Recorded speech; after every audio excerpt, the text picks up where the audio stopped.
What's good, everybody? Good evening, and welcome back to another episode of the Around the Atlanta Sports Podcast. Not podcast. That is not what we are. Welcome back to the Atlanta Sports Podcast on Around the A. Thank you guys once again for 40 subscribers here on YouTube. We've been appreciating all the love and growth, and all the clip outs you guys have been, giving us love for on TikTok, on Instagram, Twitter. Even shout out to this guy Micah. He makes great clip outs and shares them out to all of you guys, to all the new audience that has been brought in. Because of that, we appreciate, and we want to say public service announcement.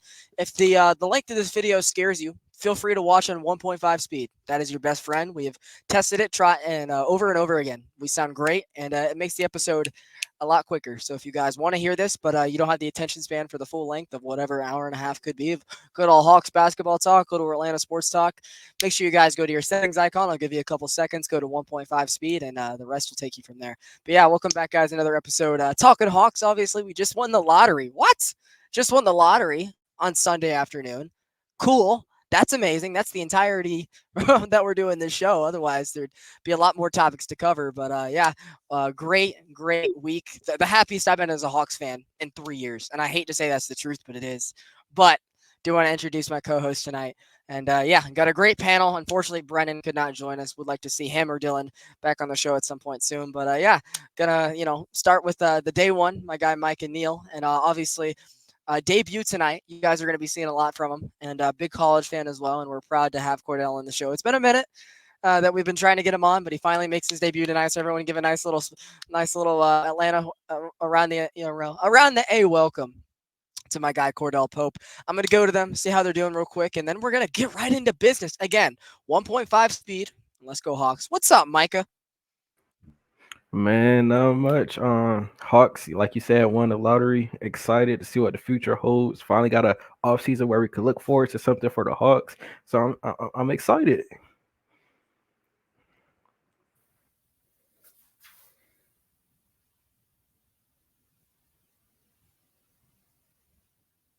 Mr. Pope. Oh, well, yeah, just kind of piggybacking on what y'all said, it's an exciting time, not only just as a Hawks fan, really just a fan of Atlanta sports, You just drafted a potentially quarterback of the future, Michael Penix, got the number one draft pick, and hopefully we make the right choice come late June. And, just can't complain right now.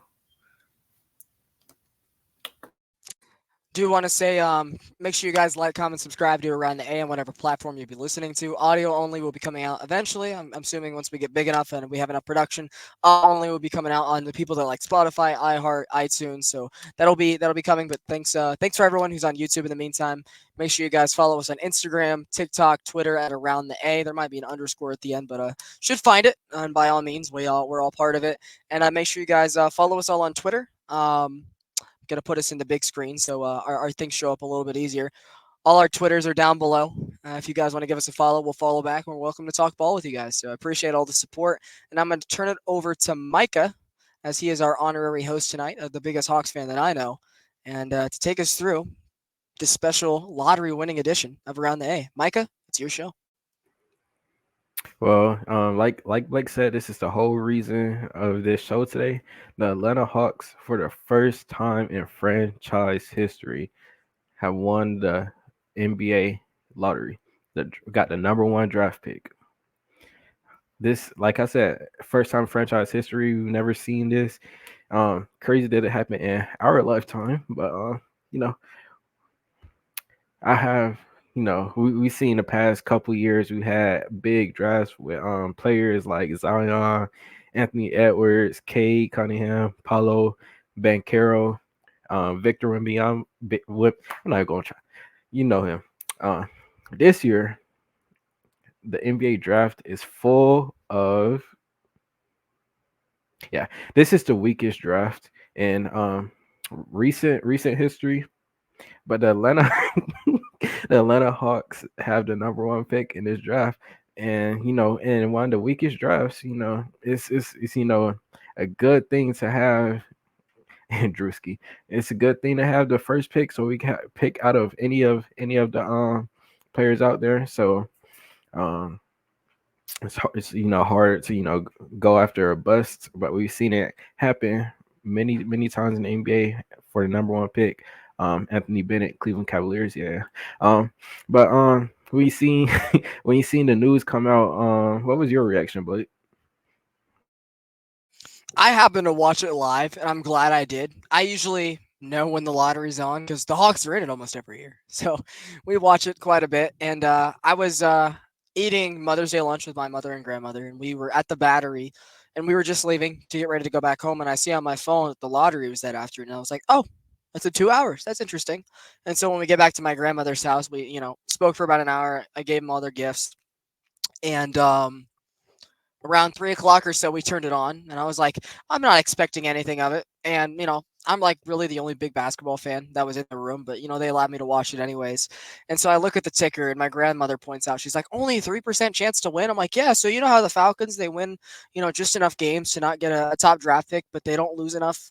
Or they win just enough games to not get a top draft pick, but they lose too much to make the playoffs. That's basically what the Hawks are too.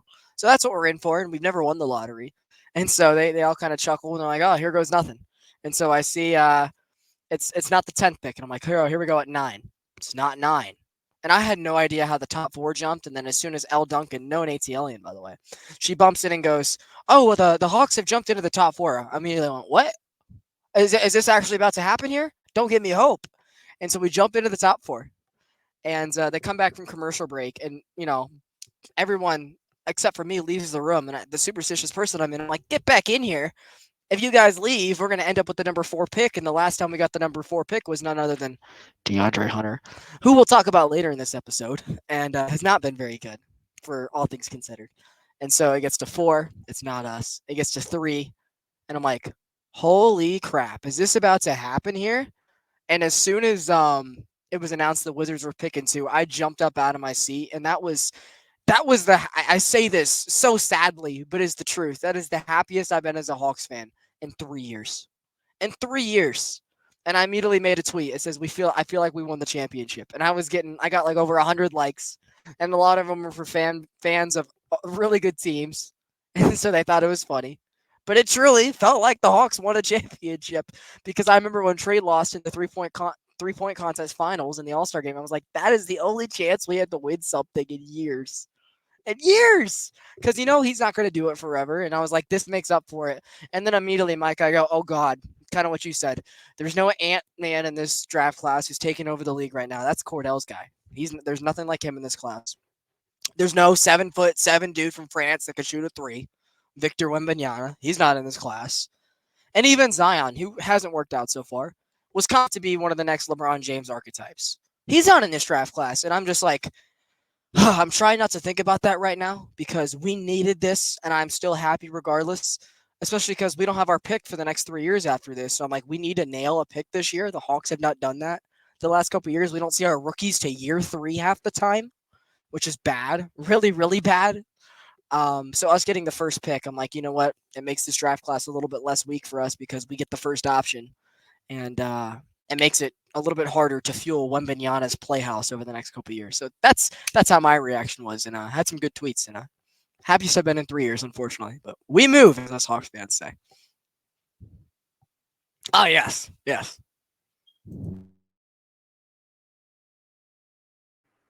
And Cordell, what was your reaction? Pretty much the same as Blake's. Basically celebrating like we just won a championship, or it was a very happy moment, I guess you could say. But I'm hearing what you guys are saying about the draft class though, and I can't agree with that take. Like this, it's not necessarily weak per se. I just feel like because there isn't a, I guess, solidified number 1 guy, a lot of people are saying it's weak. And I don't really think that's the case, because obviously you got Alexander Sarr, you got another fellow Frenchman, Zachary Rissaker. I forgot. I don't really know how to say his last name. You got Rob Dillingham. You got Donovan Clingan. You got Stephon Castle, 2 UConn guys who just won back-to-back national championships. Those are the solidified top 5 guys in the draft. And I mean, obviously, in my opinion, there's only one guy out of everyone that we should pick, and we're probably gonna get into that a little later. But other than that, I'm just happy we got it, man. It's been a minute that the Hawks have had some good fortune, and we finally got it. And just gotta find a way to not mess it up, basically. I think the main thing is with people like myself saying this is one of the weakest draft classes because it's no player that you're looking at and going, oh, that's going to be a star. These players are going to be a star. You can't say that with any of these upcoming rookies. Like I said in the past, we had Zion, Ant-Man, Wemby.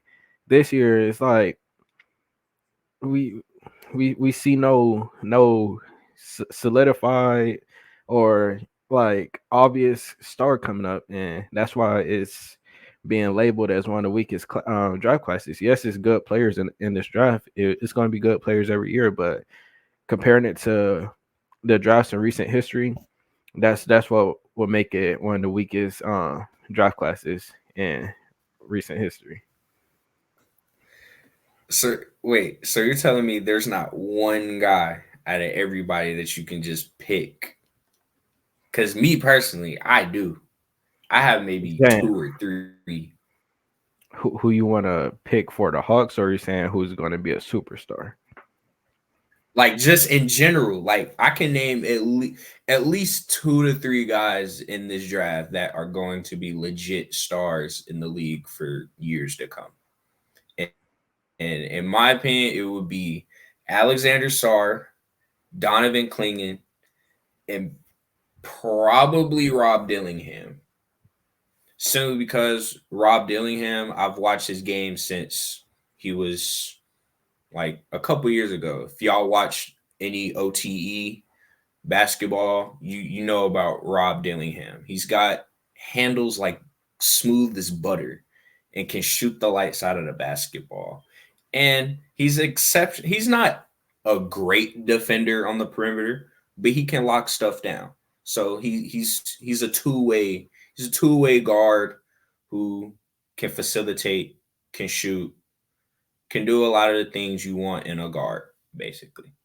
So I think him, Sar, and Klingon, those are the 3 solidified stars in this draft class, in my opinion. And of course, Bronny James, but that's another topic for another day.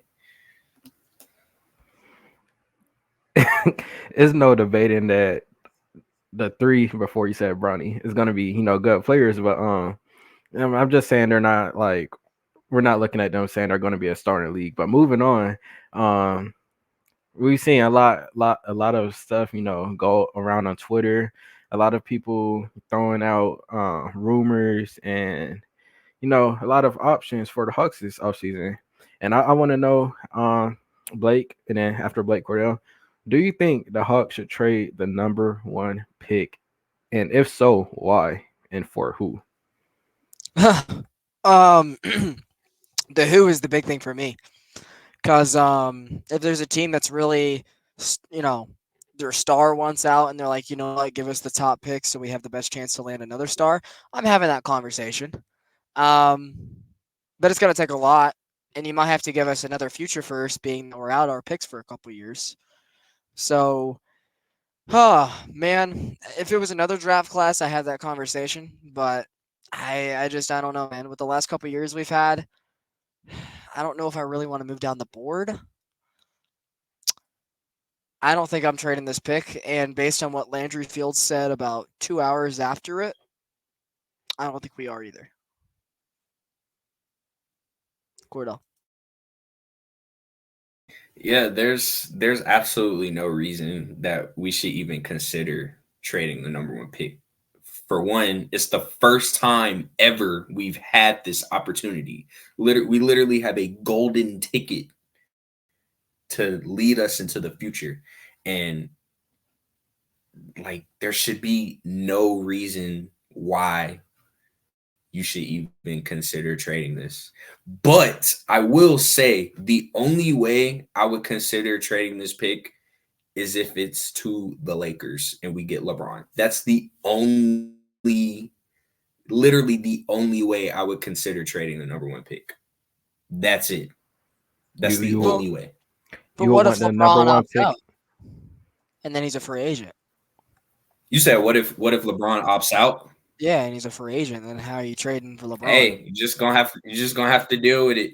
Just gonna have to deal with it So you and even hope if and hope the LeBron Lakers doesn't become not good. even if LeBron doesn't opt out of his contract, you want to trade the number one pick for a 40-year-old man who could retire the next season. And If we're if we're what he'll talk do? if we're talking about if we're talking about an absolute win now scenario, like we're going after the chip next season, you get LeBron James. If we're not actually building something here and we're just chasing a championship right now, like I said, that's the only way I would consider trading a number one pick. If it's for LeBron or like a Giannis or just any star caliber, like 5-star caliber guy. Like that's So, I, the ba- only so way. basically, you're not trading it because that's not happening. I Yeah, think but the you're most not, but you are. Yeah, but I'm waking up on planet Earth every day. So that's not happening. That's You know, true. That's this true. is an NBA 2K. That's true. So that's the only thing. That's I true. think I think the most realistic route for LeBron to land in Atlanta is if the Hawks somehow get a later pick in the draft and draft Bronny and get And LeBron to come. and that's another point I was gonna mention because you could, let's say hypothetically in that scenario, you trade the number one pick to the Lakers, you get their pick, you use that pick to draft Bronny. Like it would make perfect sense. But like I said, there's no reason why we should even consider doing it. We're also the Hawks, and we don't go all in for championships, unfortunately. So I don't know. And LeBron's 40, so as you said, that's kind of where I Yeah. stand. Go ahead, Micah. Now, I'm never trading a number one pick for a 40-year-old man. I know who LeBron is, what he's done, but 40 years old, you don't know when he's gonna retire. That's too big He'd of a risk. retire as soon as he put on a Hawks jersey, and then he'll unretire like Jordan did. Like that's exactly what would happen. Because Hey, we talk about it all the time, Micah. it'll be We are like the Atlanta Hawks, and he will not want to play here for Atlanta. it'll be like when we had Carmelo Anthony for like 2 minutes. Not like Yeah, he would have done anything either, though. He wasn't gonna do anything here. now, But now, going back to the topic, I've seen, like I said, a lot of stuff thrown out there on Twitter with people saying we should go after Brandon Ingram and Zion Williamson, or go after All-Star center and Evan Mobley or Carl Anthony Towns if he somehow became available. It's like I've seen many options, and I we wouldn't say missed it's the no. window on Cat. Cat was available last year. The Hawks didn't Yep. move, so we missed that window. And I've seen many things, and I wouldn't say the Hawks shouldn't consider trading a pick, because if there is a, like you said, a win now option, win out player out there that's gonna make us better right now, and we have security on that player, and it's a player that's not 2 years away from retirement. Like a player still in their 20s or right at 30. I'm considering I'm considering the trade, because Alex Sarr, as much we're going to talk about him later, but as much as when a young player like that, if the Hawks want to win with Trae Young and keep him happy, you're making that trade for a win now star, especially if Trae Young wants that player on the team. Uh, Personally, though, my opinion, if we don't, get offered a trade for an all-star player that's going to make us better right now, I say we keep the trade. Like Dale said, it's our first time getting a number one pick. You don't trade that unless you're finna be finna get one of the best players in the league, and I doubt that's gonna happen. I think we all went for keeping the pick. But moving on, considering that we all said we should keep the pick, the projected number one pick in the NBA draft right now is Alex Sarr, the 7'1" Frenchman. Is able to, stretch the floor, shot blocker, rebounder. I seen somebody say he has all his pros are all the cons of Clint Capella. And I was like, yes, that makes sense. He's, he he could shoot the ball, and his pros are, they said his pros are Okongwu's cons too, because he's taller than Okongwu too. And I don't know about his injury history, but going to the question, is it time to move on from Clint Capella, who is um slated to make 22 million next year on the last year of his contract? Blake? Hell yes. Hell yes. Hell yes, Cordell. Like, we should have traded Clint Capella 3 years ago. Maybe 2. Maybe 2. But just like John Collins last year, we waited way too. I have been trying to get Capella off this team for 2 off seasons. 2 years ago, I wanted to get DeAndre Ayton. Was that maybe the right decision? No. But I wanted him off this team for a taller, different center. And he has regressed mightily since then. So the point is, whether it was DeAndre Ayton or not, who was shopped at the time by the Suns, we needed a different center. Especially since you spent another top 10 pick. We already talked about DeAndre Hunter, and we'll talk about him again later. That was a top 5 pick. You spent another pick on the center position in the top 10, number 6 to be exact. He has played 4 years, his entirety of his rookie contract. He has not started. He's not started.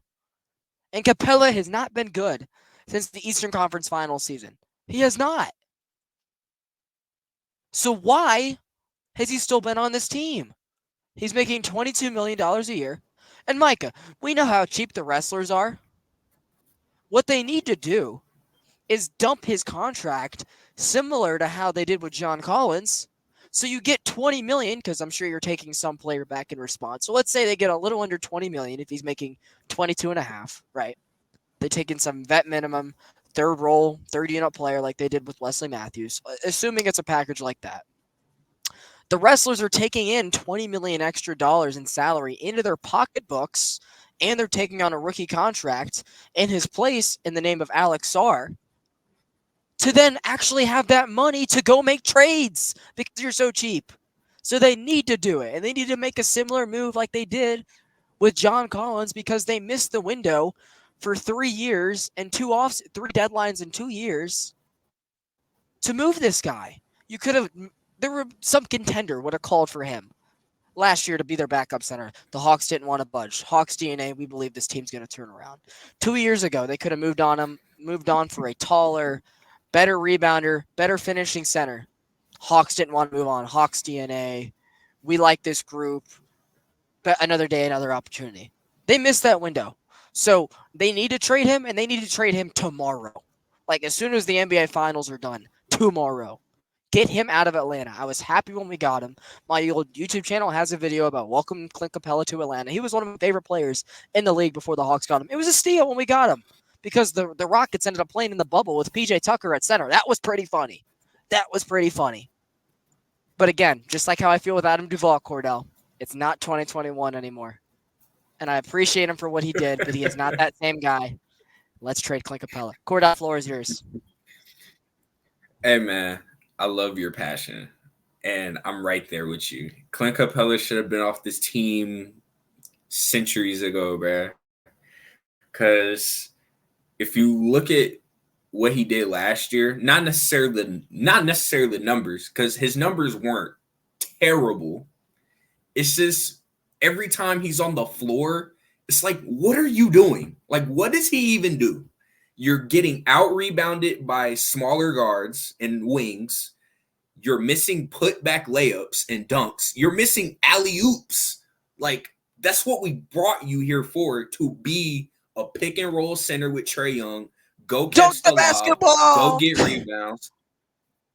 Like, What is he here for? And he's supposed to make $22.5 million. Y'all said, yeah, Cordell, no, yeah, no, Cordell, you're not, bro, did you watch the Pacers Knicks game after the lottery on Sunday? And I immediately saw Mitchell bro, Robinson and Isaiah Hartenstein and Miles Turner and Siakam dunking the ball on putbacks. I'm like, bro, why can't Capella do that? He's half bro, their height.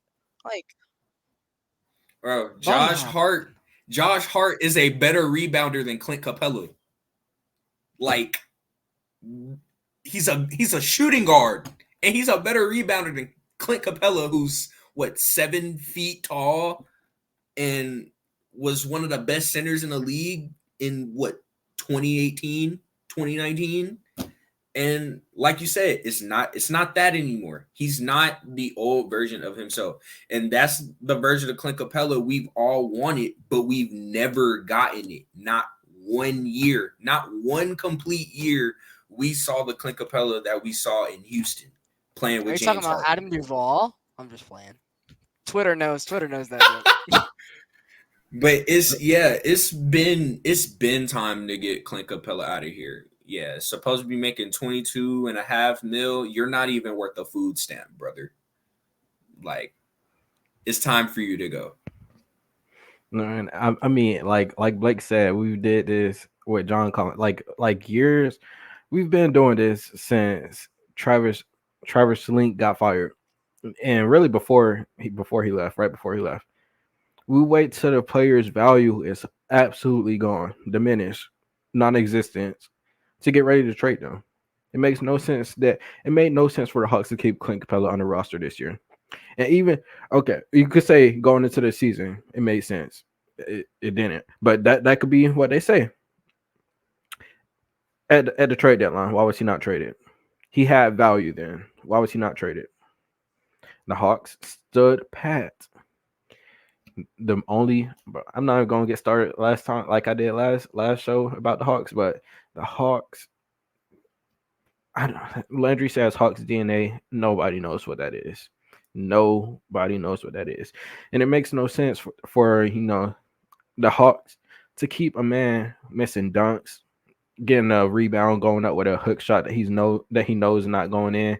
This man can't make layups. Like what is he out there for? What is he out there for? He can't stretch the floor. What is he Like, out there for?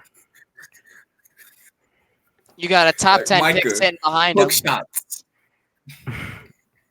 Like, hook shots. That's not your bag. That's not your bag, son. Why are you're not Kareem Abdul-Jabbar. Like, that's not your bag. Why are we doing hook shots? Like I promise that made me mad every single time, and I know he was going to do it every single time he got an offensive rebound. Like, bro, stop doing it, bro. Anyways, we have these teams out there like the Grizzlies that needed a center, the Washington Wizards who don't have a center on their roster.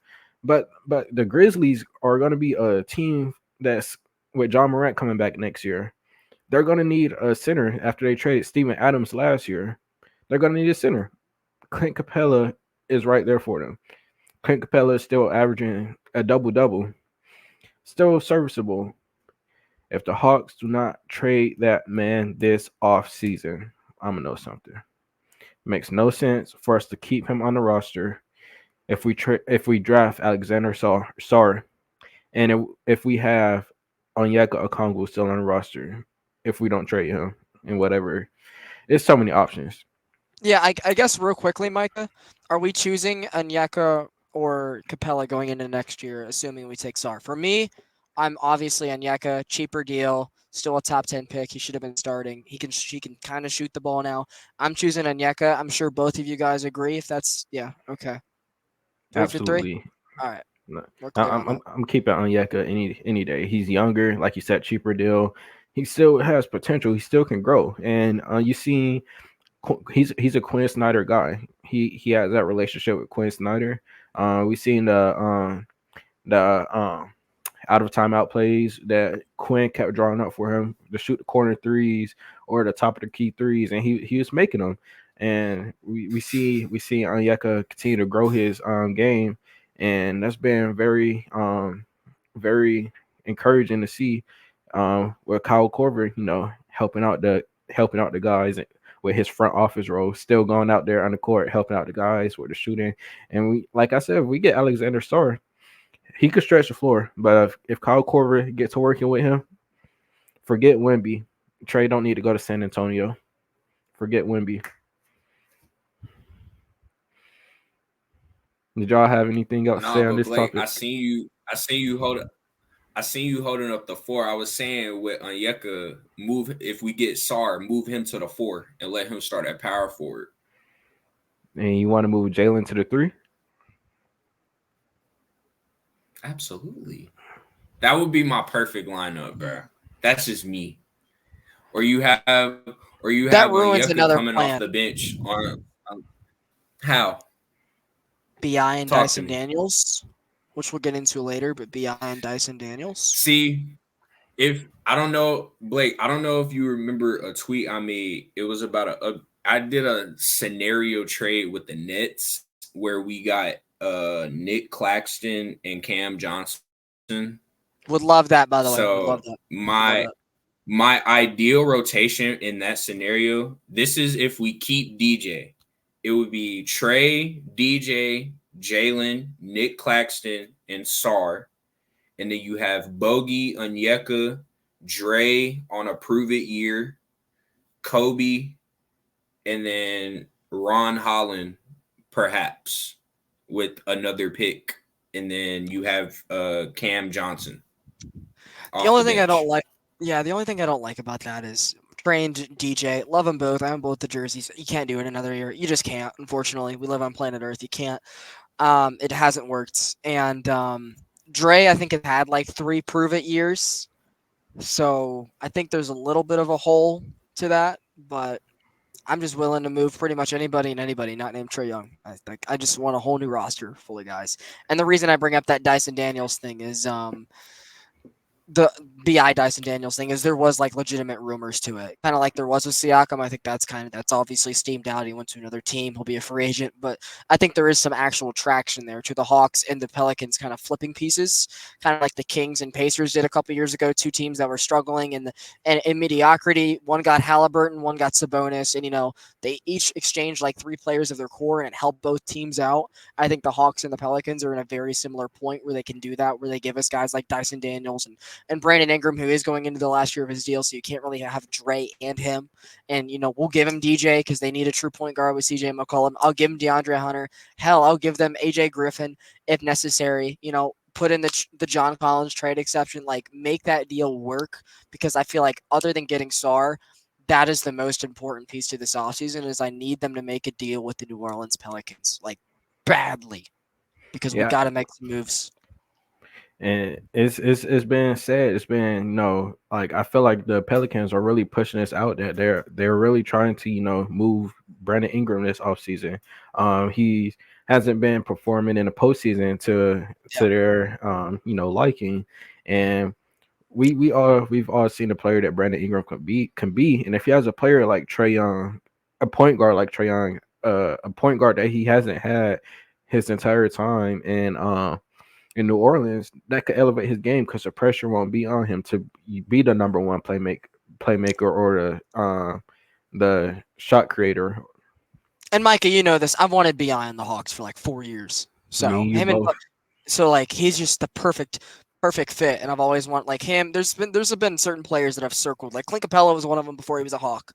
But like since then, I've like Buddy Hield, Oklahoma connection since we lost Kevin Huerter. Would love him. Always hoping that he's a Hawk someday. Brandon Ingram. I mean, the only thing is it'd be a 1-year contract, so you'd probably have to give us like Dyson Daniels in the process, but they're willing to kind of part ways with him too. If we're giving you a top 5 pick to fill in Brandon's spot, your point guard, a trade exception, and another first-round pick that has 3 years of control. Like, give me Sar, dump Capella, so you take in the money to be able to afford getting Bi an extension, because we know how the wrestlers work. That's the reason my plans are the way they are, is I know the wrestlers are cheap. So give me trades so you don't have to spend in free agency, and give me $20 million by dumping Capella, and all of a sudden you don't have to spend as much, and we get a better team under the wrestler tax. What's up, Cordell? Real quick. But just a quick question. What about like Trey Murphy?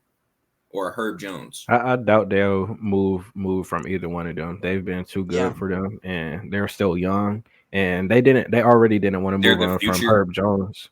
Yeah, I think Dyson's the most realistic. Yeah, give me Dyson and Bi because he's on a contract here. I'll give you Dre. I'll give you AJ. I'll give you DJ. I'll give you the trade exception. Let's make this thing work. Put Sar in Capella's place. Use that MLE to Not sign a even guard. We got I to move doubt on. they not move even on We from Jose got to move on. Alvarado. We Alvarado. got to So move on. We got to move on. We got to move on. We got yeah, stuff to do. but like Blake said, moving on, we've had some reports come from Shams and Jake. Shams saying that Trae Young and the Hawks are expected to discuss his future in Atlanta starting this week, and it could go all the way into the draft. And Jake reports that there is growing belief that the Hawks will consider trading Trae Young this summer. So where are y'all on Trae's future in Atlanta, and should he remain with Atlanta across his chest going into the 2024-2025 season? I've always been Team Trae Young. I will be. Again, love DeJounte.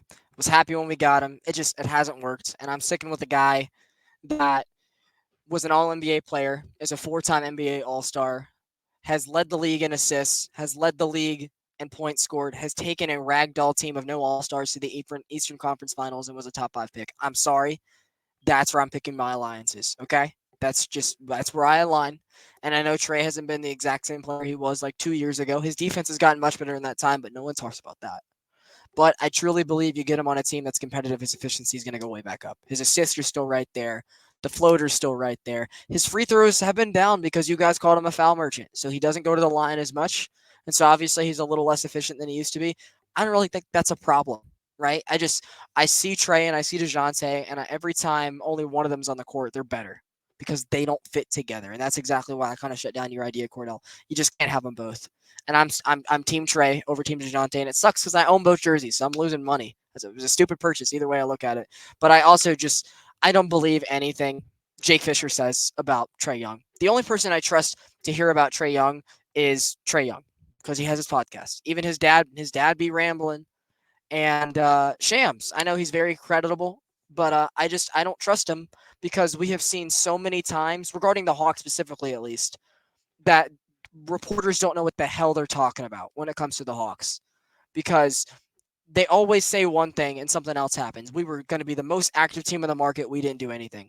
Last summer, we were going to go over the luxury tax for the first time ever. We did nothing. Nate McMillan was going to retire, and then 2 days later, he came out and said, "Oh, I'm not going anywhere," and then he was eventually fired. So clearly, they don't know what the heck they're talking about. No one knows what's going on in those walls because I don't think the wrestlers and Steve Koonin and at the time, Travis Schlenk knew what was going on in those walls.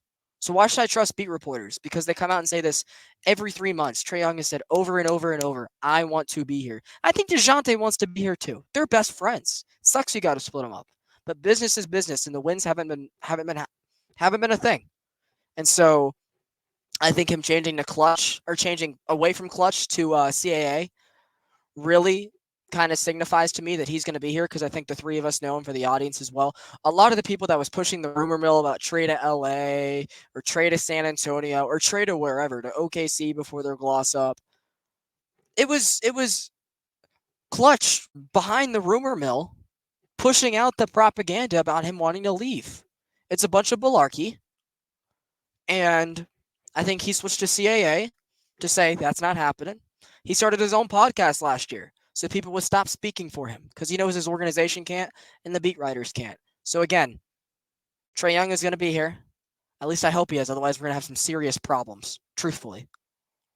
You can't. He's the best player we've had since Joe Johnson and Dominique Wilkins. You cannot trade that with all the other picks you've lost in the first round during that, quote, rebuild you had. So I don't trust it, and I think he'll be here. Otherwise, there's some serious, serious problems. Yeah. I mean, Blake, you know me. I'm Mr. Trae Young goggles. Like, um, I'm Team Trae all the way. I feel like he needs to retire a Hawk. He needs to be here. He needs to raise his son here. Hell, maybe even have his brother become a Hawk one day. You know, who knows? And, you know, as far as the Shams quotes and all that stuff go. I actually watched the full clip of Sham talking about it, and the way he's describing the situation between Trey and I guess the Hawks front office, he's making it seem like Trey's like old, like he's in his 30s and hasn't done anything. Like he's 25. He doesn't turn 26 until September.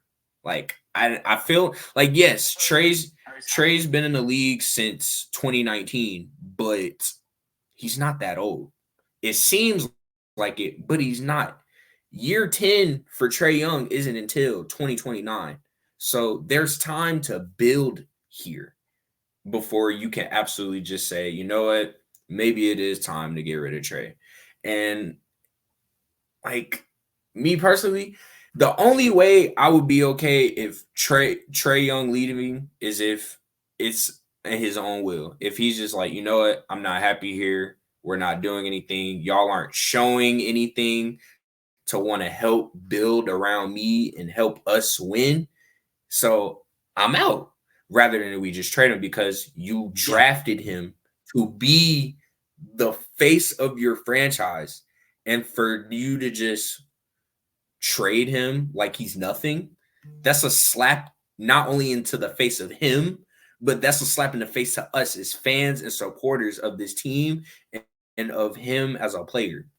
Because we've seen Trey Young enough, I guess, online to know he's a great guy. He's a great leader. He's a great role model. Him and DeJounte Murray, they're like And he loves this. Atlanta. They're He literally loves Atlanta. right. That's hey, as we say around here, that's twin for real. Like that's twin. Trey Young is twin for real. Like he needs to stay here. And you know, if hey man, like you said, bro, if there's any speculations, like real speculations of a Trey Young trade, yeah, the city might burn, bro. Cause Yeah. that's just not gonna be a good day. That's not Th- gonna be a good day. Three things that I'll quickly rebuttal on. A, he is very happy right now, so there's no reason for him to like ask out right now. So yes, I agree with you on that. B, I like if they actually would post the full clips and stop being like Allison Mistrangelo, who I think is a great reporter, and I've met her multiple times at my camp.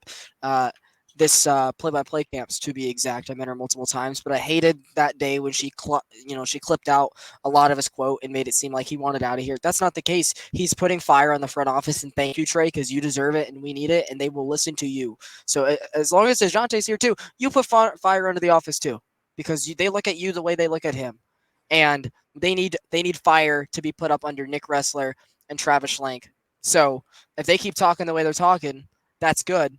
And see if Trey Young is traded, and whether it's against his own will or not, I probably will have two basketball teams at that point. I'll probably be a Hawks fan, and I'll be a fan of whatever team Trey Young's on, because that would be a like the last straw for me. And them getting the number one pick just earned them a lot more lenience back into my life as a fan.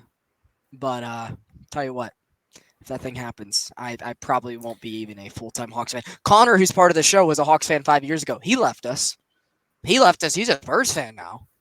So that's where I'm at.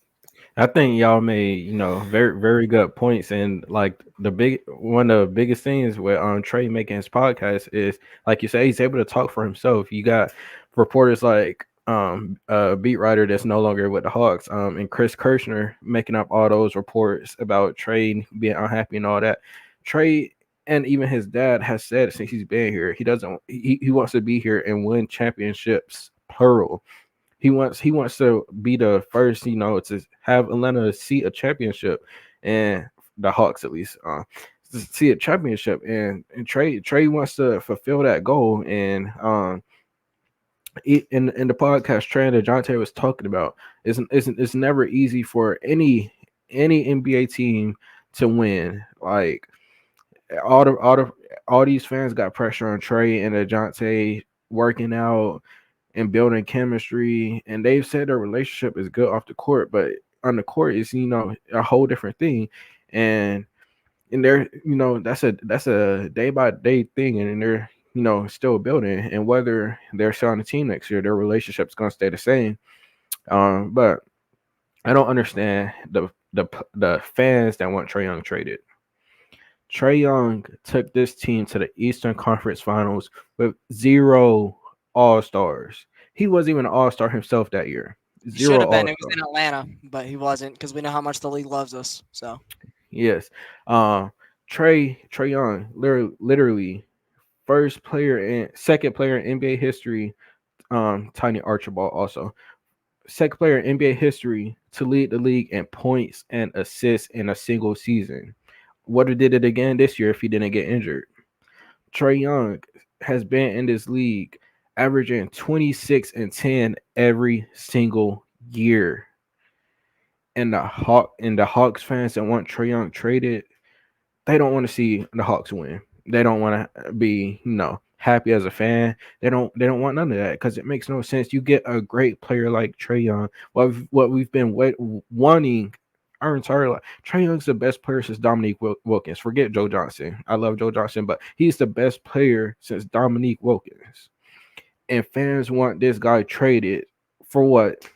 So we could be even worse. Like we won't even be mediocre at that point. We're Washington It's Wizards, out of full pure full hate. Washington Wizards at that point, and it makes no sense.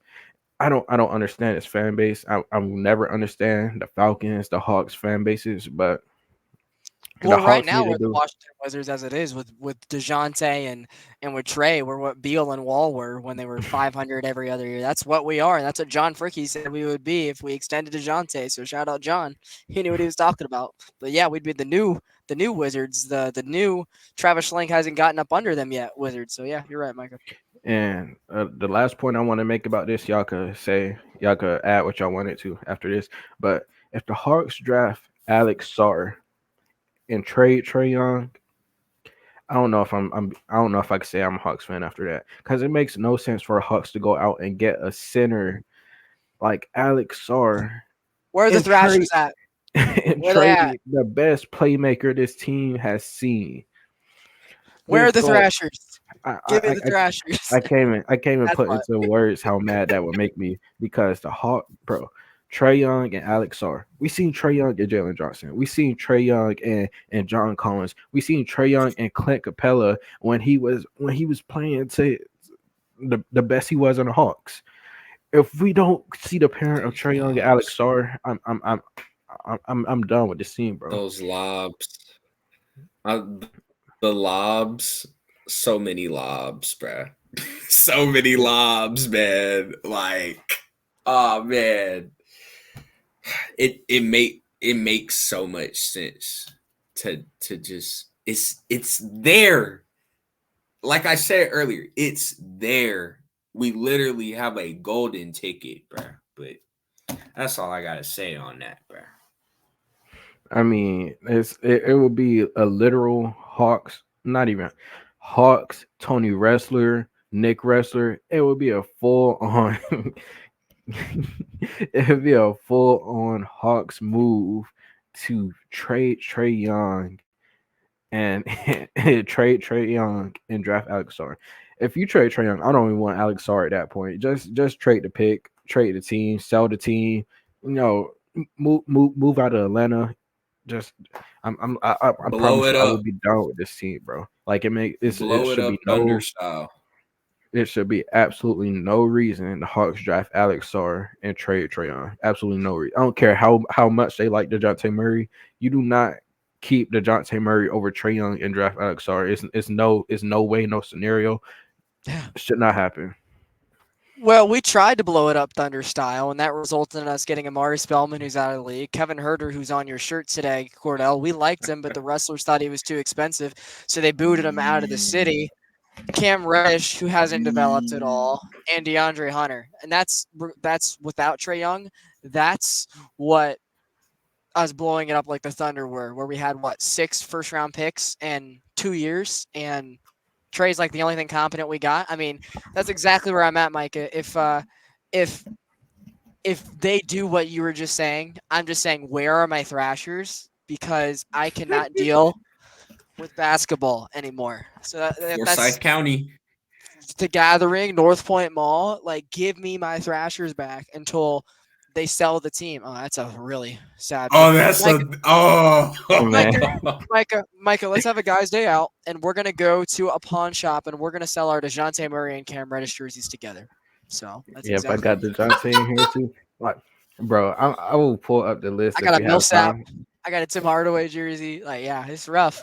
I'll Yeah, pull up the list. Like players would leave the year after I buy their jersey, and I was a huge Cam Reddish fan.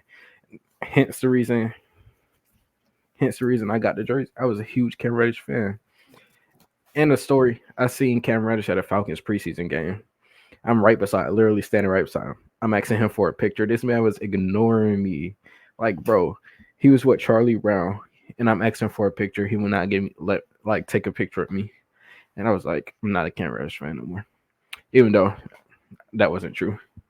But Cam Reddish had so much potential, especially after that Buck series. We seen how he's playing, and then he got the big head and wanted to be traded. Now he's sitting at the end of the Lakers bench, but he's also in Cancun On with the team Hawks right four. now. On team four. But it sounds like he had a big head way back when, Micah, if he had a preseason Hollywood for you. Sounded like he had a big head back then. Yep. Let's move on, shall we? All right, so I'm introducing a new segment for Around the A called 60 Seconds or Less.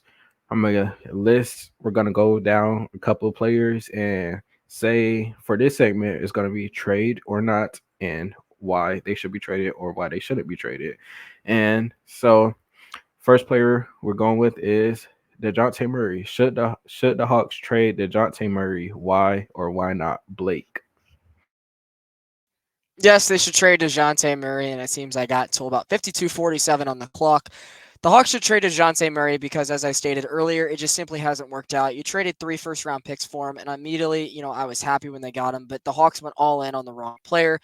That was the offseason that I think things started going wrong. You didn't have Quinn Snyder yet at the time, so not only did you hire 2 bad developmental coaches for a team, you went all in on the wrong player. You simply could have just continued to sign veterans to work with Trae Young, guys that you had at one point like Danilo Gallinari, guys like Lou Williams, Tony Snell, and you could have got the next wave of those guys. You didn't. You decided to go flashy after an 8-seed Hawks team lost to a 1-seed Miami team like they should have, and for that reason you went and got another ball handler when it really what you needed was a big guy because you had problems with Clint Capella and John Collins for years already at that point. And you look at all the big duos in the league, it's a guard and a big guy. I look at the Nuggets specifically, but everywhere around the league, different size guards, different size centers. That's what wins. That's the duos that do it, not guards. We're the Washington Wizards, like John Fricke said. Cordell. I'm gonna have to disagree with you, Blake. And that's what you said is cool, but I'm gonna keep it as simple as possible. It's all about synergism. Him and Trae Young, the energy they bring on the court together, not only just hooping, but just the way they connect off the court. Like, why would you want to break that up? You know, like why would you want to break it up? Like, it's really just it's that simple to me. Like, they've shown that they can play together. They've shown that they can, bring the team together. So it's just like synergism. Why would you want to break it up? Keep DeJounte Murray. It's simple. We're building something here. We're building something here in Atlanta, bro. Well, if And you trade DeJounte needs to be a part of it. Well, if you trade DeJounte Murray, you help build something because he actually has value and you get assets back because I think the wins and losses and results on the That's court, true. the That's wins and losses have shown that they can't play together on the court. I get that they're best friends and I love preaching that because people act like they're against each other, but no, it hasn't worked and the results show, and I don't care how good of friends you are off the court. Don't let it affect with how good your basketball team can be on the court because even if he's gone, I expect Trey in the locker room to become good friends with whoever replaces him. And I like him. I think his dad's a lot cooler that's fair. than Rayford is, That's but fair. that's where I'm at. And I own his jersey, man. That's $200 down the drain for me. I'm a 20-year-old kid, but that's where I'm at. Micah?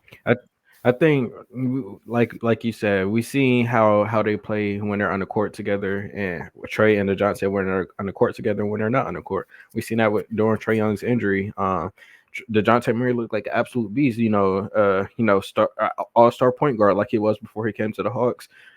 He's slated to make 25 million next year, starting his 4-year, $114 million contract, and that's a lot of that's I think what's like 80 million plus committed to their backcourt for us to win less than 40 games last season.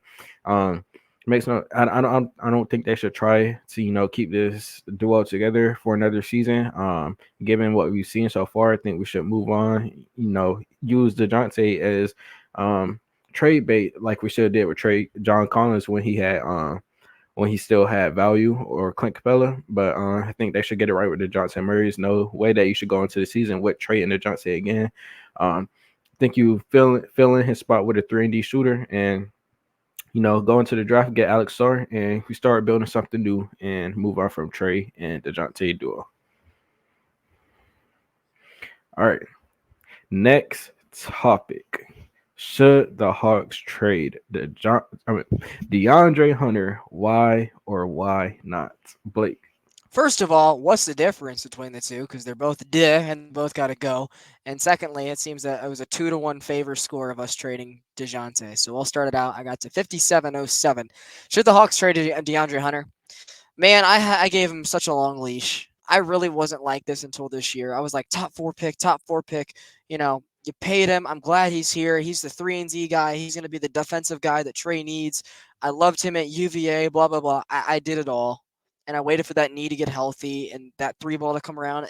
I've watched him for 6 years now, man. It hasn't. It hasn't. And I get the numbers make it look like he's not the worst player in the world. But us three who actually sits down and watch Hawks games, unlike 99.9% of NBA fans, this guy's got to go. He has to go. He's always hurt. And sure, he looked a lot better playing off the bench, but I'm not paying him $23 million a year to sit on the bench. I'm not. Like, it's time to label him as what he is, and it's a bust. You kind of had to pay him at the time. That was another mistake by this ownership group. And I wouldn't be mad, like I said earlier, if him and DeJounte Murray were shipped out together. Bye. I will not be missing you. I need some new Hawks. Thank you for your time, but you just never came to be what you're supposed to be. Go ahead, Cordell. Bye, DeAndre. It's That like looks zesty. It's like, yes, but I'm not going to say we need to do it right now. Like, if an opportunity presents itself, absolutely, sure. But I say just give him until the We give said him that for until the 3 deadline. years. If he's not, We said that for 3 years. I know. But I just feel like this is what the end of his rookie deal, if I'm not mistaken. I might be wrong, but He's He's going already into under his extension. just he's going into his extension, 4-year, 95 mil. oh well. What did you yeah, add to your so game this offseason, DeAndre? put him on the I added nothing. put him He literally meant it. put him on the bench. Put him on the bench. Let him get some quality minutes. If he's not hooping, if he can't stay healthy, then you ship him out, bro. I like Dre, even though he has his moments where he looks like trash, but he also has moments where he looks like one of the best wings in the league. So I just say, let him thug it out. Give him to the deadline. If he's not hooping, cut him loose. I mean, like Blake said, we've been saying this forever. We went through this with John Collins. We waited till his value was gone. We can't continue to do that. Yes, we can't continue to do that. DeAndre Hunter is supposed to make $22 million next year. I'm not paying him $22 million to come off the bench. We did that with Gallo. He was getting $20 million to come off the bench, but Gallo produced every game. Yeah, he was arguably our best offensive player other than Trae Young. Many games. We're not getting that out of DeAndre Hunter. We know he's Mr. Inconsistent. He's Mr. Injury. Like, we don't know what we're getting out of DeAndre Hunter. He's had his highs. So he's had soft. yes, He's he's had his highs. He's had his lows. He can't dribble.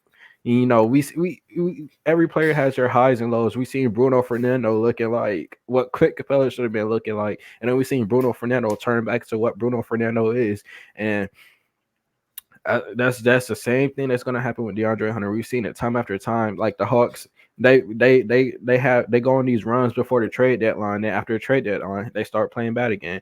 With DeAndre Hunter, he's playing good at the end of the season. Gonna go into the next season and start playing bad again. I'm not falling for it. DeAndre Hunter, like Blake said, bye bye. I'm not going into another season with DeAndre Hunter. And like he said, like me and Blake agree on a lot of things. And DeAndre Hunter and DeJounte Murray packaged in a trade is an enticing deal for any team in the league. So I think we Y'all making had some valid points there. It's valid. Yeah. I mean, how many games has he dropped 5 where he played 30 minutes? And sure, there's those games where he hits a dagger and puts up 28. But as Micah said, there's no consistency. Gallinari gave it to you, but and Gallinari was also a top pick. You know what I mean? Like, I think we'd be a lot less critical on him if he wasn't the number 4 pick making 22 million. If he was the number 21 pick, and he was healthier, and he was still adding stuff to his game, and he was a little bit more consistent, that's a completely different conversation. But it's something we've done for 3 years now. Like, Cordell, seriously, what else is he really going to add to his game that makes you wow? Like, is he going to become, more protective of Trey? Is he going to be more healthy? Is he going to get more consistent? And he's going to be okay with coming off the bench? And is he going to do that all in one offseason? Especially when last offseason he said he didn't do anything and his results showed that. I mean, we fell into the trap of him working with LeBron. I'm just not you doing it again. never know. You never know. I mean, it's With been this you never game, know with this game of for basketball, you never know, bro. I will take this risk with DeAndre Hunter turning into a you never know on another team. I will not miss DeAndre Hunter. He could play like he did at the end of the season on another team. I mean, I'm I not going. wouldn't either. Now, did the I injuries wouldn't and miss him him being either. coached and did the injuries and him being coached by Lloyd Pierce and Nate McMillan help? No, not at all. But that's just the situation we're in, and it's time to start fresh for Yep. both parties. Mike could take us to the next subject. I think we had 2.5 out of 3 right there. Sound like Dell on both sides of the fence. But moving to the next player, should the Hawks trade AJ Griffin? Why or why not?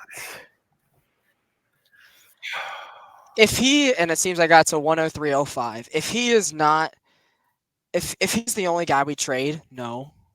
But if you have to move him in a package to improve the team, yes. I hate to say this because AJ's the same age as me. I've talked to him on Twitch multiple times. Really, really nice guy. And his dad got so done wrong in Milwaukee, and that's what you get for hiring Doc Rivers. So this is tough because he came in guns a-blazing. His first 3 months, he had, 3 game winners. He was shooting like 44% from the field. He was like a huge reason the Hawks started over 500 the first couple months of that last season with Nate McMillan. But it's been almost 21 months, 2 calendar years since those times, and he hasn't done much at all. He's turned into a pumpkin. When he's been on the court, his defense has been the worst on one of the worst basketball defensive teams in the league, and he is not shooting anymore. Similar to Sadiq Bey, who we'll talk about earlier. He can't shoot threes anymore, so what has he really given us? He doesn't really ball handle. He's not really tall enough to guard bigs.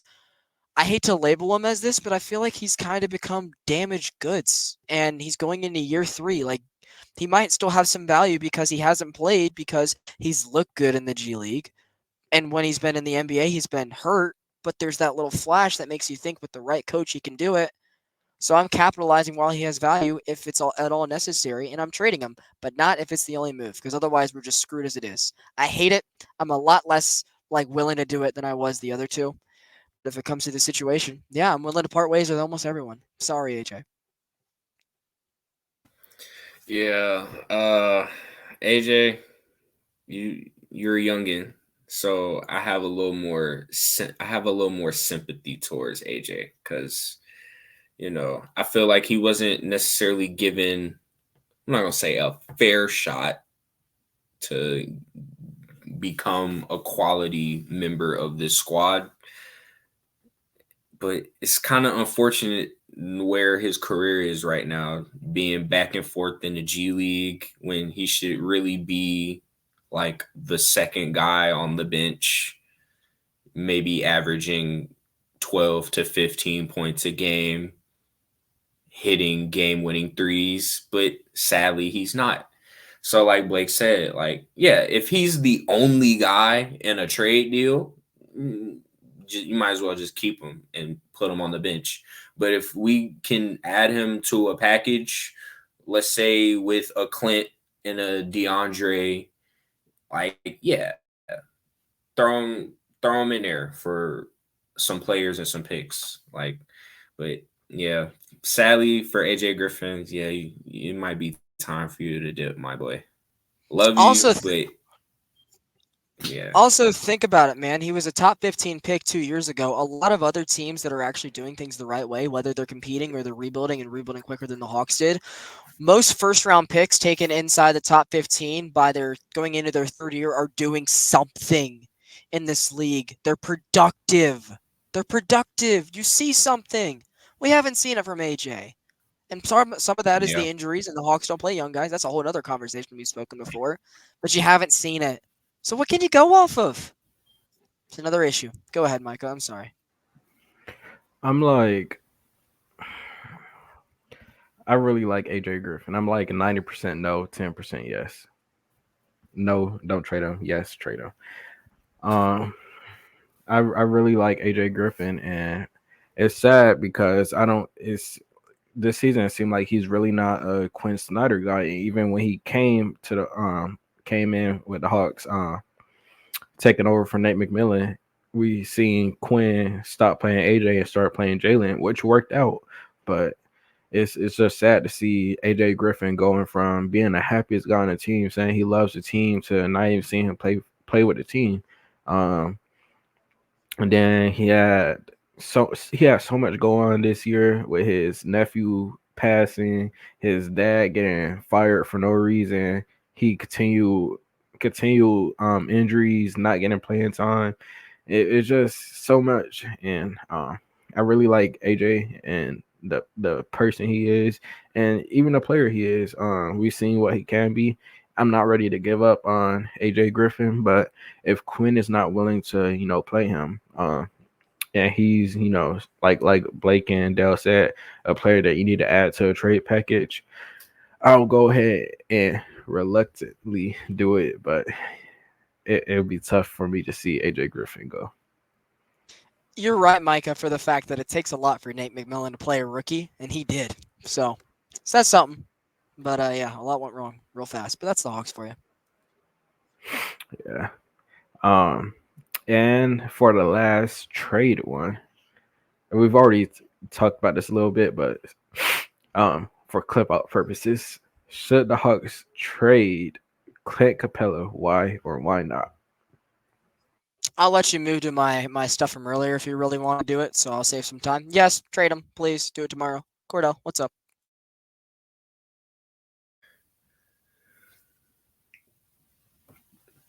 I ain't even gotta say no words, bro. We already know what the deal is with him, bro. He's a bag of rocks, bro. He's not worth the food stamp. He's he's our version of Kwame Brown. He's that bad. Get him off my team, please. And he started over a top Expeditious. 10 pick for 4 years.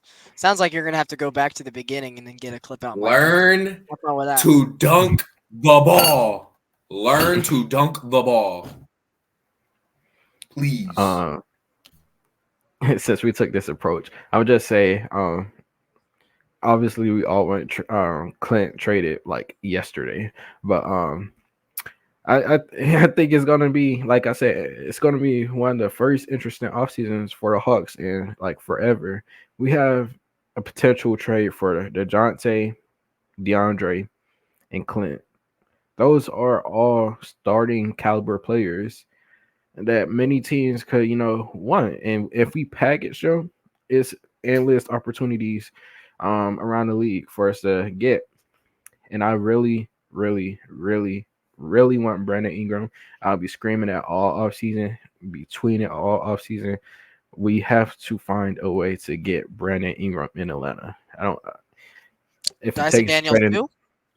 absolutely, I love his defense. And I don't care if it trades trading DeJounte, DeAndre, and Clint together. We have to get Brandon Ingram here somehow, some way.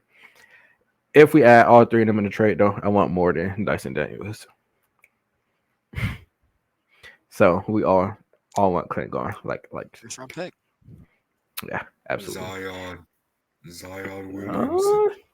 Uh, I I would have said I wanted Zion like last year before Jalen Johnson turned into what he is, because I feel like Zion would take away from him, and Zion's not gonna stay healthy, and he's making a lot of money. That's true. So That's the thing with this man. And Like he's in Atlanta.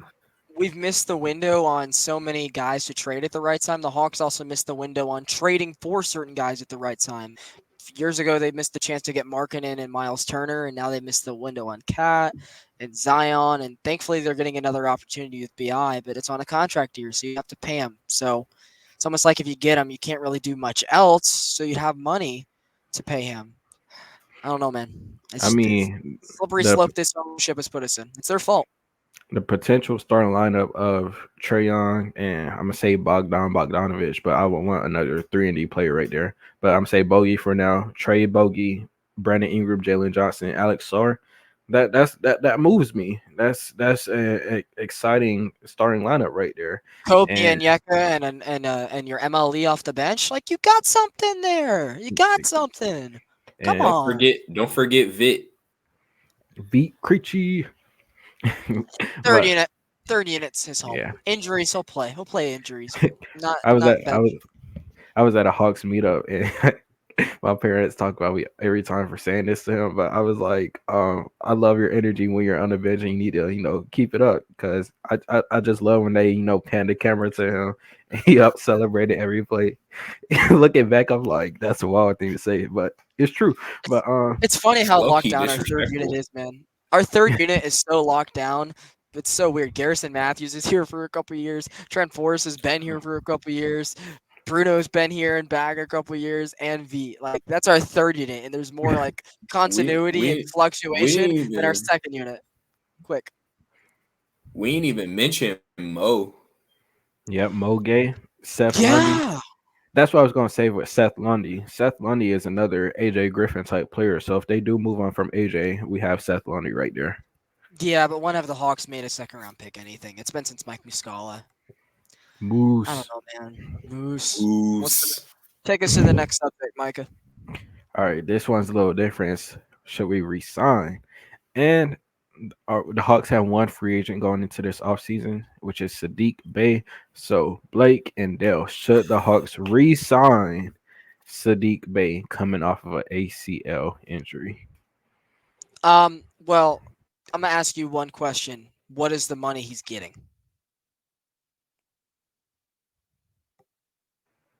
Is that a hypothetical? Like I'm asking you to determine my answer. Is he getting 10 million, 5 million, 15 million, 20 million? Give me the number he's getting yearly. I say since he's coming off an ACL injury, I say it shouldn't exceed 12 million. Okay. Pre injury, if he wasn't getting injured, he would have been axing at least 420. But Okay. All right, I'm gonna assume it's around 10, around 10, 11. Okay. I'm still on the fence. They definitely can't do it as one of their first moves. Like if they do that like almost right away to almost lock him in here, I'm gonna be like, what? Because that's more money the wrestlers are just putting into their pocket, and you know how much they don't like spending money. We keep saying it, but like I feel bad for the guy. I was watching the game when it happened. It was ugly. I loved when they brought him in, and he was a great piece off the bench when Quinn Snyder first got here. Him and Bogey were reminding me of what Gallinari and Snell were. Like they were just splashing. But last year he couldn't shoot. Like he was a sharpshooter that couldn't shoot. I liked his game in Detroit, and I always thought he would be a good addition to our core. You got to be able to shoot, and he couldn't last year. And he started way too much because Jalen Johnson kept getting hurt. So I think his numbers were a little inflated by him starting over 50 games, as you talked about earlier, Cordell. If they bring him back, it can't be an early thing. Like this better be like a late July, August training camps around the corner, and he wants to find a home, like team friendly deal. If this is like one of the first things we do and we give him 12, 15 million, I'm like, oh my God. So I get it that this team has signed a lot of team friendly players, so we'll see. But I'm only doing it if it's a late thing and it's team friendly. I, Get I well. do want to I do want to say since he is coming off an ACL injury, I could see a scenario where he takes a 1 year, $6 million contract. And he plays for 2 months because he got hurt in February. So he probably gets back early February. I don't know, man. Cordell, I need some help on this. I mean, I'm a little on the fence with this one too, because I mean, his game is what we need. It's another piece that could be useful for us, but he didn't show a lot of consistency at times last year. And I mean, if you want to bring him back, I say give him like a little 1-and-1 deal, like a 1 year with a team option, for about 9 mil, maybe a little under, maybe 8 at the minimum, probably, since he's coming off of a potential, because ACL that ends a lot of guys' careers, like depending on severity. Luckily, it wasn't too severe, and especially for a guy like him, he's a wing. He's moving around a lot. He's playing on the perimeter. He's playing in the posts. Like he's a very crucial part. So I would say yes, but like you said, Blake, it doesn't need to be something that's done right away. Like it should be like something that's done after the draft, like right before training camp, Let him something like explore his that. options. But yeah, I agree. a little 1-and-1 deal for about $8-9 million for Sadiq. I would be okay with that. Um, I really like Sadiq, and we was missing him at the end of the season. We really could have used him. His 3-pointer wasn't falling like it was previous season, but he was a beast on the boards, and he had that sneaky bounce where he can get a putback dunk here or there, or put on put somebody on the poster, and I really liked him. He's another one of those energy guys. I met him and DeJounte at the same time at a Hawks fan meetup. Both great guys. Um, and I would love to see Sadiq Bey back here on the right type of contract. And depending on how his surgery go, it could take at least just 6 months for him to recover. So if he's able to be back before training camp, that's an option right there. So, and Blake wanted to add this one. Will the Hawks use one their exceptions with John Collins traded player exception, which was 25 million, and his trade where we received Rudy Gay, where we released him. Or we have I believe going into the season we had the mid level exception. I know the apron changes every year, so it might be different, but as of right now, that's what we have. Will the Hawks use either one of those, Blake? If they're serious, they have to. Because if they don't, I mean, it makes it to where the owners who don't want to spend a lot don't have to, like, it literally makes an exception where you don't have to spend as much. And you described it before we started the show, Mike. The aprons, the Hawks should be in the bottom apron, which is the third apron, which allows them to do it because we were a lottery team and we were even worse than we were last year. Who would have thought, right? And it's because the Hawks didn't go out and use these options last year, so they have to this year. Otherwise, they expire and it becomes pocketed by the owners monetarily. And that I will just scream my head out if they do that, because it just shows me they do not care that much. They do not care. You have a option, basically a coupon. They're not even exceptions. They're coupons. They're coupons and cheat codes to get your team better. And the owners are just like, nah, I don't really feel like using it. Because again, you have a front office of two former players that are new at their job, and they don't really have a lot of experience in this thing. And so I feel like you kind of have to, because that MLE can easily get you a guard that can start 3 and D in that starting lineup that we have a dream of, Micah. And the trade exception can easily be thrown into a package to get you Dyson Daniels and Brandon Ingram. It helps the monetary money even up, and it makes it to our owners have to spend less, because we know free agency is not going to be a huge thing. This offseason is going to mostly be done with trades, dumping Capella, doing the Pelicans deal. Like that, it's going to be done with trades. And so it's just a realistic thing to build a good team under the wrestler tax, I'll call it, because that's how committed they are. They have to use these exceptions. I think they expire September 1st this year. Maybe it's August 1st. I want to double check on that before next episode. We'll know that for sure, but they have to. Otherwise, it just shows me how serious they are about winning, because those are two things that can improve your team like that. Like that. And if they don't do it this summer, Trey's going to sooner be asking out, and you're without your picks for the next 3 years. So it has to be now. It has to be now. Otherwise, where are my Thrashers at, Yeah. baby? Let's go. Quick, Yeah, Cordell. I mean, me personally, I don't really know too much about exceptions, but I mean, based on what Blake is saying, it sounds like it's pretty important. So I guess it would be a very wise decision to use them if they're gonna benefit us for the long run. So yeah, go ahead and use them exceptions, Mr. Wrestler, please, if you know what's good for you. I mean, the wrestlers have shown how unserious they are in the past. So I seriously will not be surprised if they do not use the exception. It makes no sense for them not to. You have $25 million in a trade exception.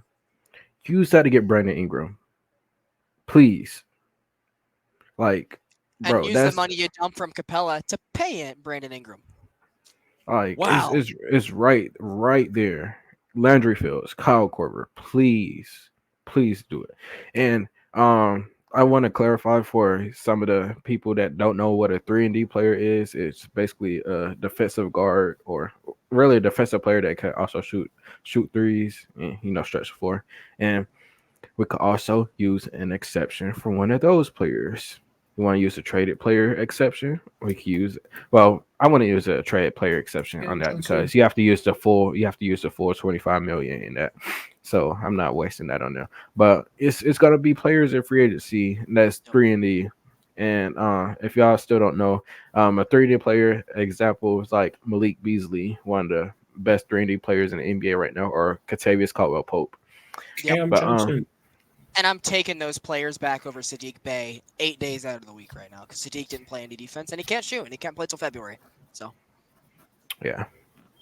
Um I believe we touched on every topic. I'm gonna let Blake close this out. appreciate you, Micah, and I appreciate all of you guys once again for listening to us ramble for the last hour and 22. I told you that 1.5 speed would be your friend. I told you, because here we are, and it was probably under an hour for you guys. But I want to give a huge shout out once again to Cordell, making his Around the A debut. Welcome to the family, man. We hope to have you back on here. We'll talk some Braves. We'll talk some Falcons, and we're gonna get you on, some college shows going. I do need you to kind of get that Georgia Tech knowledge up, but I do appreciate you joining us, and we hope to have Dylan back soon. We'll have you meet him, and we're going to continue adding to the family. So we do appreciate you joining us, Cordell. Make sure you guys give him a follow on Twitter at official Dell, known as the Michael Penix Durag, formerly known as Trey Young Goggles. Appreciate you joining us for Cordell. We've been trying to get you on for a while. But yeah, guys, make sure if you guys liked what you saw, subscribe down below to Around the A. Road to 50 subs. And Go make sure you guys Dogs. make sure you guys like, comment, share to anyone that was willing to watch. And yeah, we all love these teams like you do. Follow us on Instagram at Around the A. Follow our Twitters here, Newsome Sports ATL, Micah TYN, and obviously Cordell got the special shout out of the video.